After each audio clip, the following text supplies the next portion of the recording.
31 પહેલા દારૂ ઘુસાડવા માટે બુટલેગરો અત્યારે સક્રિય બની ગયા છે। સાણંદના મુનિ આશ્રમ નજીક દારૂ ભરેલી એક ટ્રક જે પલટી મારી ચૂકી છે।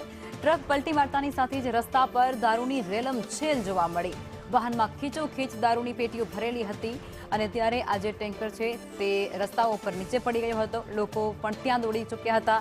અમદાવાદ ગ્રામ્ય ડીવાયએસપી પ્રકાશ પ્રજાપતિનું આ મુદ્દાને લઈને નિવેદન સામે આવ્યું છે। દારૂ ભરેલી આઈસર ગાડી બમ્પ પરથી પલટી હતી। અકસ્માત બાદ ડ્રાઈવર ત્યાંથી ફરાર થઈ ચૂક્યો છે।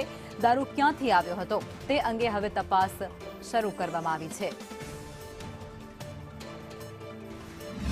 સ્પીડમાં આવતી આઈસર ગાડી બમ્પ ઉપર કૂદી અને પલટી મારેલ છે, જેમાંથી દારૂના બોટલ રોડ ઉપર વિખરાઈ જવા પામેલ છે। એ અંતર્ગત સાણંદ પોલીસ સ્ટેશન દ્વારા સમગ્ર મુદ્દામાલ કબજે લેવામાં આવેલ છે અને પોલીસ સ્ટેશન ખાતે હાલ તેની ગણતરી ચાલુ છે।